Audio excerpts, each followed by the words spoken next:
മുഖ്യമന്ത്രിക്കും മകൾക്കുമെതിരെ അന്വേഷണം വേണമെന്ന മാത്യു കുഴൽനാടന്റെ ഹർജി തിരുവനന്തപുരം വിജിലൻസ് കോടതി തള്ളി.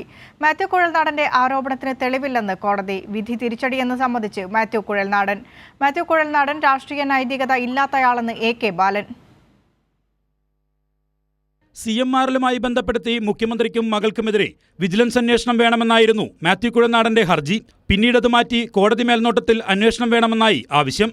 എന്നാൽ ഇത് രണ്ടും തള്ളിയാണ് ആവശ്യമായ തെളിവുകൾ ഇല്ലാത്തതിനാൽ ഹർജി തള്ളുകയാണെന്ന് കോടതി വിധി പ്രഖ്യാപിച്ചത്.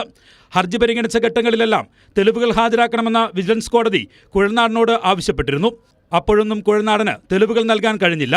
എന്നാൽ ഹർജി വിധി പറയാൻ പരിഗണിച്ച ദിവസം ഒരു തെളിവുണ്ടെന്ന വാദവുമായി കുഴൽനാടൻ രംഗത്തെത്തി. ഹർജി വീണ്ടും പരിഗണിക്കാൻ മാറ്റി. വീണ്ടും പരിഗണിച്ച ദിവസം കൂടുതൽ തെളിവുകളുണ്ടെന്നും വീണ്ടും വാദം കേൾക്കണമെന്നുമായിരുന്നു കുഴൽനാടന്റെ ആവശ്യം. ഇതും കോടതി അന്ന് തന്നെ തള്ളി. കോടതി വിധി തിരിച്ചടി തന്നെയെന്ന് സമ്മതിച്ച കുഴൽനാടൻ മേൽക്കോടതിയിൽ അപ്പീൽ പോകുമോ എന്ന കാര്യത്തിൽ വ്യക്തത വരുത്തിയില്ല. ഒരു സെറ്റ്ബാക്കാണ് ഒരു നിയമ പോരാട്ടത്തിലൊരു തിരിച്ചടിയാണ്.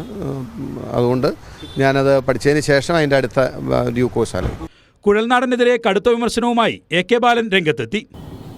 ഈ രാഷ്ട്രീയത്തിൽ ഒരു വിവിധ ചേരിയിലാണെങ്കിൽ പോലും ഒരു എത്തിക്സ് അതിലും ആവശ്യമാണ്. പക്ഷെ ഒരു എത്തിക്സ് ഇല്ലാത്ത ഒരു പൊതുപ്രവർത്തകനാണ് മാത്യു കുഴൽനാടൻ എന്നുള്ളത് ഇപ്പോൾ ഈ കോടതി വിധി പ്രകാരം പൊതുസമൂഹം മനസ്സിലാക്കുകയാണ്. മാത്യു കുഴൽനാടൻ ഉയർത്തിയ ആരോപണം മാസപ്പടി എന്ന പേരിൽ വിവാദമാക്കിയ മാധ്യമങ്ങൾക്ക് കൂടിയാണ് കോടതി വിധിയിലൂടെ തിരിച്ചടിയാകുന്നത്. ആരോപണം തെറ്റെന്ന് തെളിഞ്ഞാൽ മാപ്പ് പറയാം എന്നായിരുന്നു മാത്യു കുഴൽനാടൻ അന്ന് പറഞ്ഞത്. മാത്യു കുഴൽനാടൻ മാപ്പ് പറയുമോ എന്നതാണ് ഇനി കാണേണ്ടത്. തിരുവനന്തപുരത്തു നിന്നും വിജിൻ വായാന്തോട്, കൈരളി ന്യൂസ്.